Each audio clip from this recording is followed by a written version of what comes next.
I mean, it's becoming a June summertime tradition. I mean, what has this just grind been like for OMS these last couple years, kind of putting this together year after year? Yeah, I mean, it's been a grind for sure. I mean, we've been doing this since 2018, but pre-draft stuff 4 years, and then Jonesboro the last 3 years. But to have 4 NBA guys come through here the last 2 years, and trying to grow on that, it's been a grind. But we love every minute of it, and just like bringing these guys to Jonesboro and like my old gym here at Valley View and over at Jonesboro and all that, it's been awesome. So it's been great.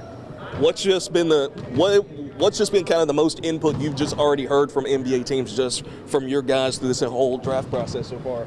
Yeah, I mean, we have an interesting group. I think overall, it's an under-the-radar group. We've had 4 guys make the NBA undrafted. I mean, it's just who we are as a company. We've had some good feedback on a couple of them. And overall, like, just trying to keep the momentum going over these last 2 weeks heading into the draft. But overall, like, it's a grind to the point of we don't really know what's going to come draft night, whether they go undrafted, drafted, as long as they get a chance to make the NBA or play overseas or whatever. Like, we're going to take that feedback and give it to these guys and go from there. Can't mention overseas without Karan Ross. The work he's just put in these last couple years, just how much have you just seen him developed ever since you it's Jonesboro guy, so you've known him for a very long time. I mean, I've known Karan since he was 5 years old. We used to kick Karan off the court when he was a little kid. I'm a little bit older than Karan. I've known his dad, Corey, and all those guys for a long time. Seeing Karan's development as a pro and as a person, in my opinion, the best player to ever come from the city. There's been players, and I might get yelled at for saying that, but like there's been players that have come from the city that might be more talented, but there's nobody that's done more than what he's done with his career.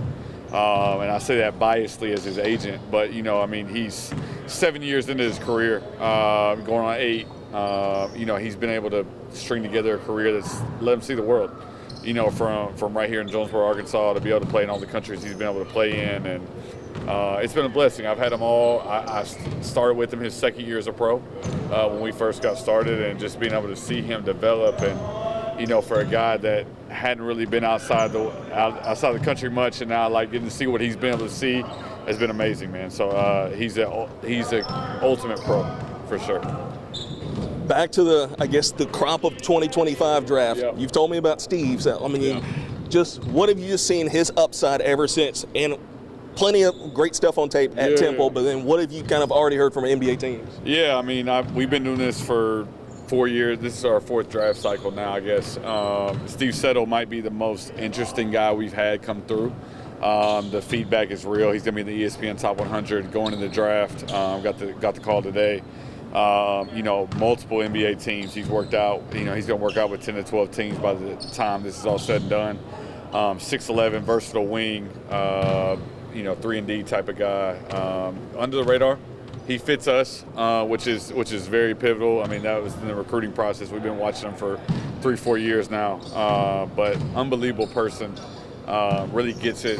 He's a pro before he ever got checked. And that's the thing that I say is like he acts like a pro before he ever made the NBA. So I think his process is going to be unique. It always has been. And I think whether he goes drafted, undrafted, I do think there's an outside chance he gets drafted in a couple weeks. We're gonna see that through, and he's deserving of every bit of success that comes the way.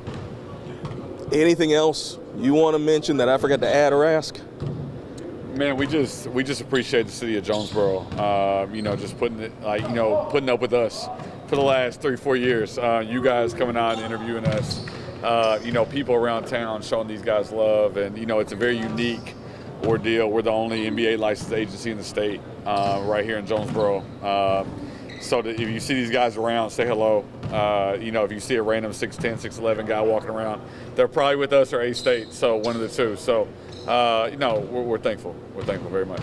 First off, just been on the summer grind. Just what has this NBA draft process been like for you so far? Yeah, man, it's been a great process. Just here in Jonesboro, working out, getting just focus on what I love. I couldn't ask for a better profession, and just enjoying the process of getting better and just taking it one day at a time.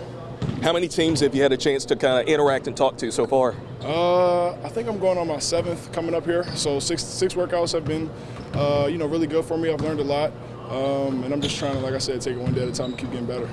What's just kind of been kind of their input, like their message to you, like, hey, these are things we really like about you, where they want you to work on, things like that? Yeah, just I think teams are really intrigued by my size and what I'm able to do and how I'm able to move. Just making sure I'm getting my body right, being more physical. Something I'm definitely going to take to the next level. So taking all the criticism, taking all the positive feedback, everything, and just applying it and trying to work as hard as I can. That last year at Temple, I mean, what were just like some of your favorite memories playing with Temple? Just like some of the kind of big things, big memories, big performances that kind of. Yeah, I think I'm very thankful for not only Temple but Howard, both my colleges and what they were able to do for me. I'm thankful for both coaching staffs and both programs, and just building just long-lasting relationships with the guys. And I think each team I've been on has had great chemistry, and building relationships with brothers that I'm going to be with for the rest of my life is something I always cherish. How beneficial is it, I mean, being here, like, between your draft workouts, but kind of getting to sharpen your sword with the other OMS guys? Yeah, it's great, man. Anytime you're around great high-level guys like, Karan and Lawson right now, it's always great. They're always going to push you, and you want to be around guys that want to get better. You want to be around guys that's going to make you better and push you to be the best player you can be.